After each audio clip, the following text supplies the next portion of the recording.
susah memahami dirinya sendiri. Antara dorongan hatinya dan kewajiban peran yang harus dimainkan yang tidak sejalan. Harus A apa B ya? Harus tetap di rumah apa juga boleh mengejar cita-citaku sendiri? Itu bikin bingung. Dan Freiden sendiri punya pengalaman yang sama. Jadi dia pernah punya pacar, terus sama pacarnya dipaksa, sudahlah gak usah kuliah tinggi-tinggi, ngapain? Disuruh ninggal. Pernah punya pekerjaan, sama suaminya juga, udahlah gak usah kerja, ngapain sih, sudah tak penuhi kebutuhanmu di rumah. Dianggapnya bekerja di luar itu hanya untuk nyari uang bantu suaminya. Ketika suaminya sudah cukup, terus dia sudahlah di rumah aja, ngapain sih cari uang. Bayangannya bekerja itu cuma itu. Makanya nanti Betty Friedan membedakan antara job sama work. Job itu ya pekerjaan yang dihitung hasil uangnya, tapi work itu karya. Orang pingin eksis juga dengan karyanya. Jadi perempuan mengalami krisis identitas. Mereka bingung, apa ya hidupku hanya kayak gini aja. Terus ya, dan dalam cermatannya akhirnya apa? Orientasinya hanya yang penting gimana caranya nikah, dapat jodoh yang mapan, dan urusannya beres. Maka berlomba-lombalah mereka kemudian yang belum menikah untuk menarik pasangan terbaik yang bisa mereka tarik. Makanya tidak usah heran kenapa ya kok laki-laki yang tajir, yang kaya itu lebih dipilih daripada laki-laki yang ganteng. Karena urusannya tidak sekedar seneng, tidak seneng. Urusannya bisa disandari apa enggak. Karena perempuannya tidak berpikir untuk mandiri, berkarya sebagai dirinya sendiri. Masyarakat menuntut dia harus bisa melayani di rumah tangganya. Itulah wanita yang paling mulia. Itu yang bikin perempuan mengalami krisis identitas. Katanya Betty Friedan, perannya jadi sempit. Ketika pendidikannya semakin tinggi, dia semakin gelisah.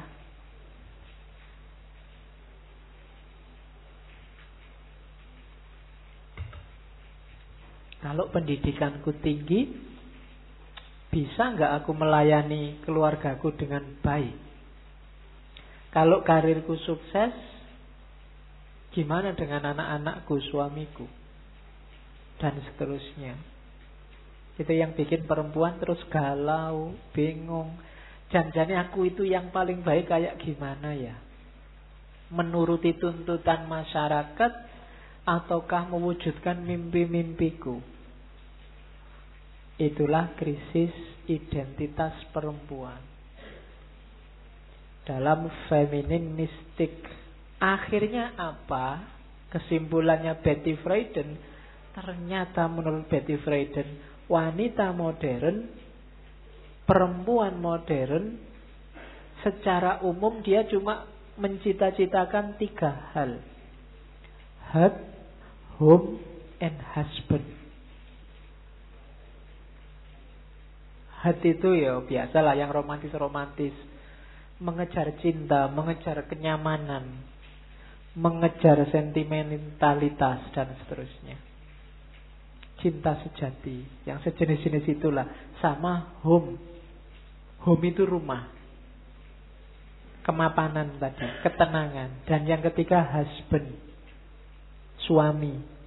Dapat suami yang mapan, dapat suami yang soleh, dapat suami yang alim, dapat suami yang kaya, dan seterusnya. Jadi heart, home, and husband. Nyari yang cocok di hati, yang mapan, dan suami setia. Itu kan yang dicari. Jadi kalau tidak percaya silahkan bikin survei pada teman-temanmu yang perempuan. Tanyalah mimpinya apa. Secara umum tidak akan jauh dari situ. head, home, dan husband. Itu juga hasil penelitiannya Freiden. Padahal dulu waktu kecil, katanya Freiden, kalau ditanya cita-cita itu sama tegasnya kayak laki-laki. Kadang-kadang yang perempuan lebih tegas. Waktu SD cita-citanya apa? Dokter. Kalau yang laki-laki tidak tahu, Pak. Kadang-kadang kan gitu. Tapi yang perempuan lebih tegas, pengen dokter, pengen jadi kan gitu. Kayak apa? Yang humor itu, murid perempuan ditanya, "Betty, cita-citamu apa?" "Saya pengen jadi dokter, Bu Guru, punya rumah sakit sendiri, punya asisten banyak, terus sehingga saya kaya raya." Terus murid laki-laki ditanya, "Lah kalau kamu cita-citanya apa?" "Saya pengen kawin aja, Bu, sama Betty." Sudah mapan otomatis sudah. Cuma begitu tumbuh besar, perempuan ragu-ragu sudah. Kenapa? Masyarakat menuntut dia. Iya, perempuan yang mulia itu bukan perempuan yang kerja di luar meninggalkan rumah. Yang paling mulia adalah yang mengabdikan hidupnya untuk keluarganya. Itu happy housewife heroine, pahlawan ibu rumah tangga yang bahagia. Itu finalnya cita-cita perempuan modern. Mereka melenyapkan hasrat untuk mandiri dan mencurahkan segala perhatiannya untuk itu. Betty Friedan menggambarkan perempuan paling bahagia itu yang kalau pagi kissing their husband goodbye in front of the picture window, depositing their station wagons full of children at school, and smiling as they ran the new electric waxer over the spotless kitchen floor. Itu perempuan modern itu sudah bahagia kalau pagi-pagi suaminya mau berangkat, terus dicium keningnya, hatinya tentram. Terus nganter anaknya, lihat anaknya lari-lari sambil ketawa ke sekolahan, dia sudah marem. Pulang ke rumah masak, punya microwave baru, punya alat masak baru, dapurnya bersih, dia bahagia luar biasa. Gambarannya itu. Kalau sudah bisa lihat suaminya karirnya lancar, anaknya sekolahnya lancar, rumahnya beres, itulah puncak kebahagiaan perempuan. Apa salah? Tidak. Salahnya di mana? Perempuan itu tidak memikirkan dirinya sendiri. Kelirunya di situ. Itu yang dikritik oleh Friedan. Tidak salah laki-laki, tidak salah anaknya. Perempuannya, ayo mikirlah dirimu sendiri. Is that all? Apa itu sudah selesai semuanya? Katanya Friedan, mereka ini well-rounded but not career-driven, educated but not intellectual, obsessed with producing children and managing a household to the exclusion of all else. Well-rounded, ya hidupnya nyaman, lancar, cuma tidak career-driven, tidak terdorong untuk berkembang, macet, statis. Educated, terdidik, but not intellectual, tidak produktif. Kuliah sampai S2, S3, akhirnya ya sudah di rumah. Ilmunya eman-eman, tidak dipakai. Obsessed with producing children, terobsesi untuk bikin anak, kemudian managing household, ngurusi rumah, dan semuanya tidak penting. Yang penting ya tadi, suaminya beres, karirnya lancar, anak-anaknya sekolahnya lancar, rumahnya beres, dapurnya bersih, dan seterusnya. Is that all? Apa hanya itu? Itu pertanyaannya Betty Friedan. Oke, terus Katanya Betty, men are not the enemy but the fellow victims. Dalam cerita menyedihkan ini, laki-laki bukan musuhnya. Laki-laki juga korban, fellow victim. Korban yang ikut, korban yang katut. The real enemy, musuh yang sebenarnya adalah is woman's denigration of themselves. Adalah pandangan perempuan sendiri tentang dirinya. Pandangan perempuan yang merendahkan dirinya sendiri. Jadi kalau tadi ada struktur-struktur yang bikin perempuan tertindas, laki-laki sebenarnya juga korban struktur itu. Maka perempuannya bangkitlah, jangan menganggap dirimu rendah. Levelmu setara.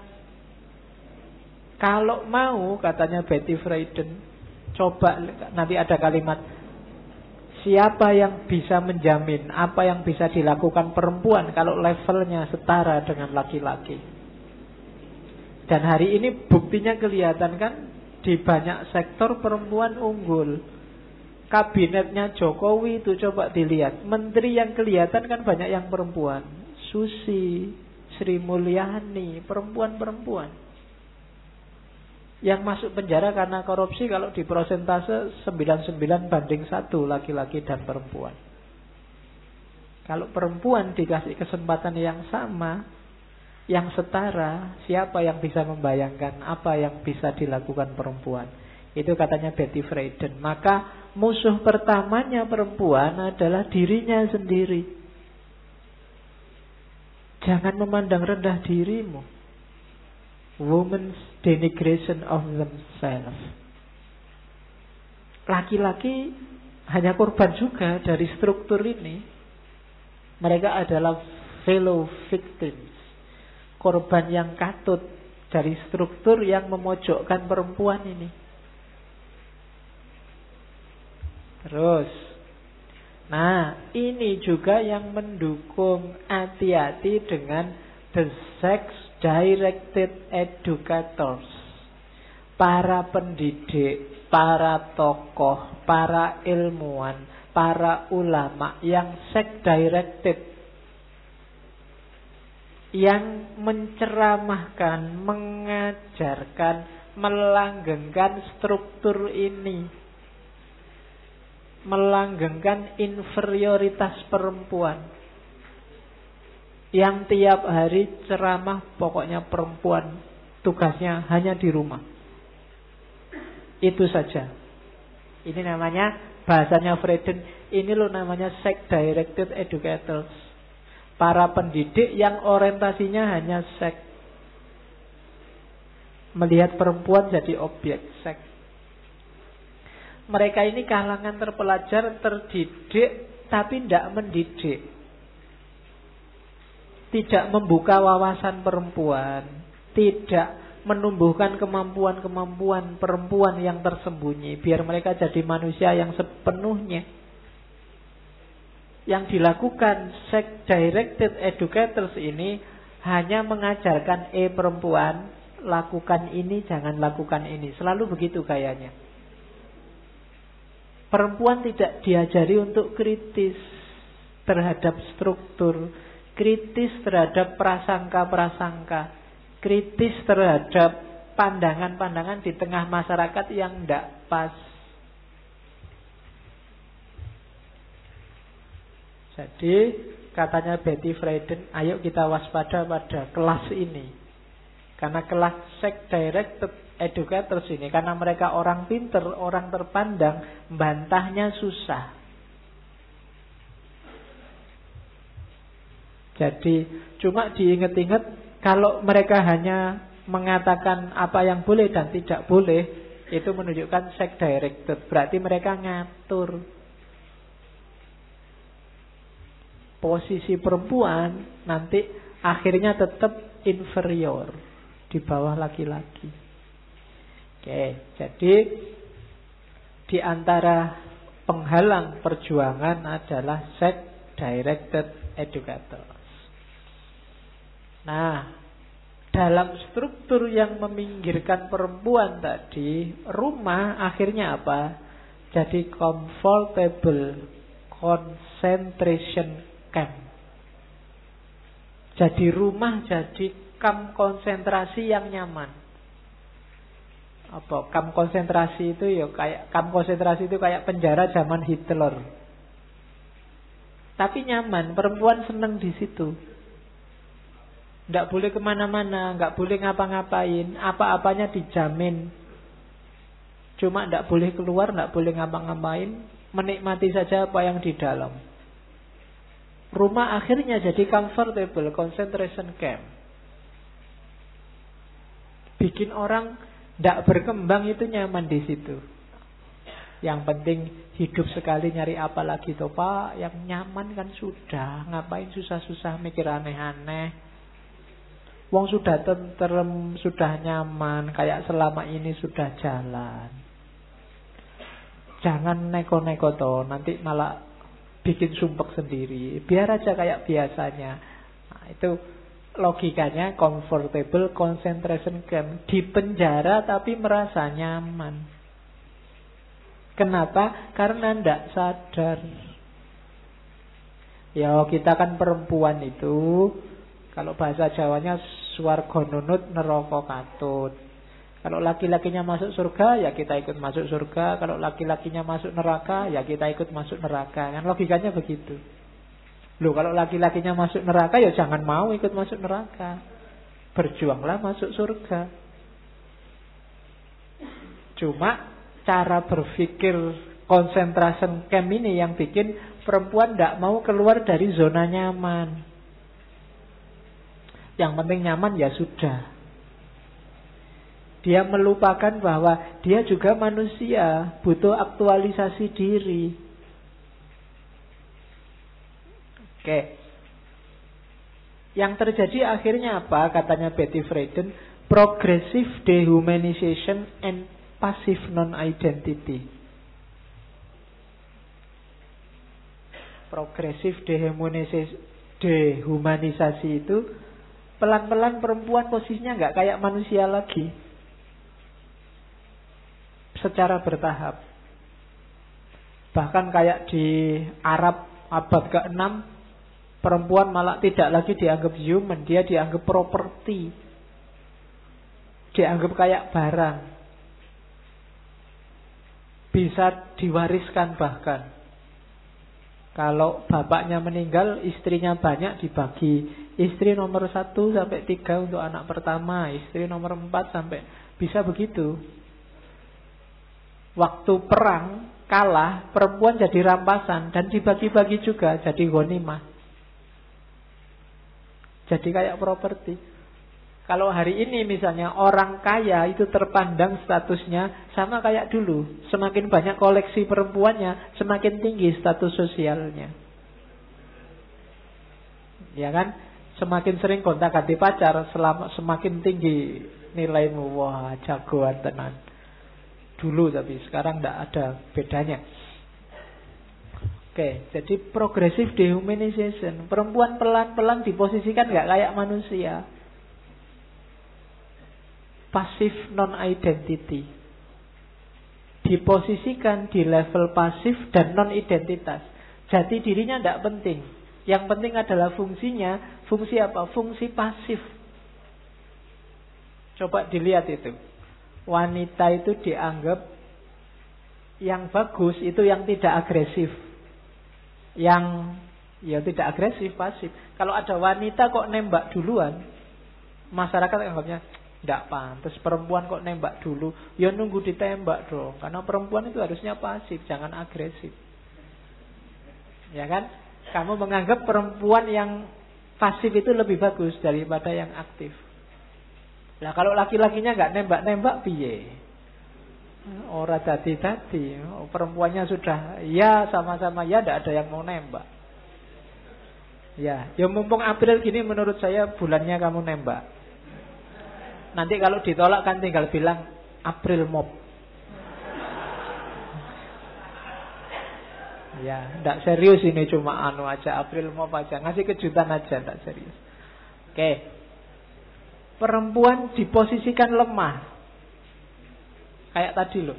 Perempuan yang menurutmu indah itu kan yang sering baper, bawa perasaan, terus perasaannya lembut, terus nah, itu kan kamu anggap yang mulia, yang tinggi derajatnya.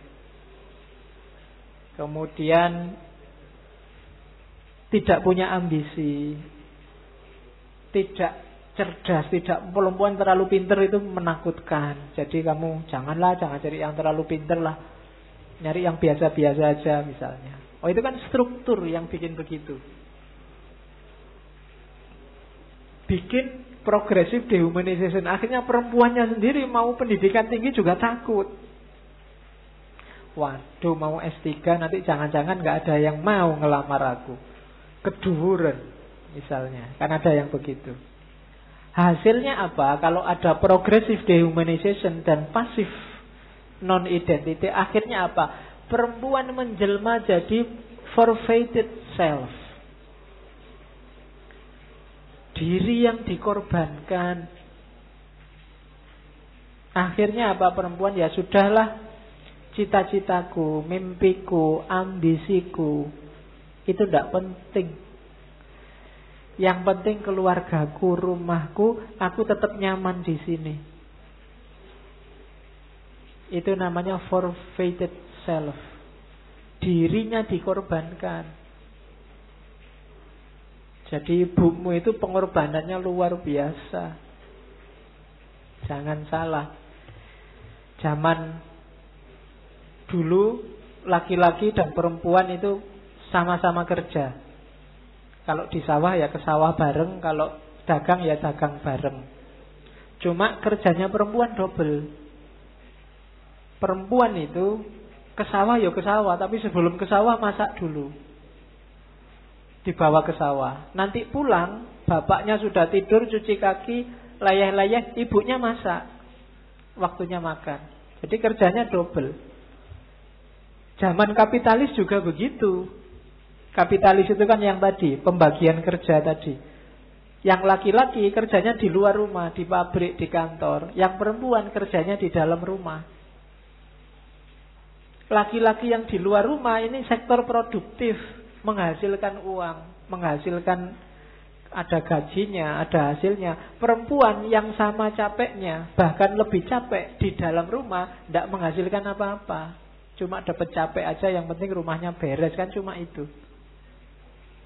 Pakai logika kapitalis, bunyinya adalah laki-laki menghasilkan uang, perempuan menghabiskan uang.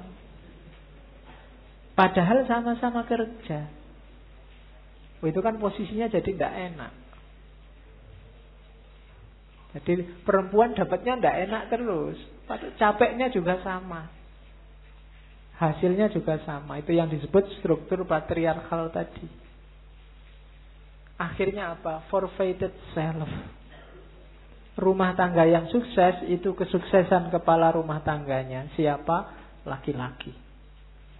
Kalau ada rumah tangga hancur, itu ketidakmampuan perempuan mengelola rumahnya.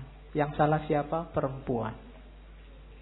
Itu yang terjadi di logika patriarki. Oke, pokoknya perempuan siap-siap berontak habis ini. Iya, saya tidak ikut-ikut. Makanya saya agak ngadep ke sana. Kalau ke sini aku diduduki sama laki-laki. Terus, maka katanya Betty Friedan, tugas utama kita hari ini adalah remedi.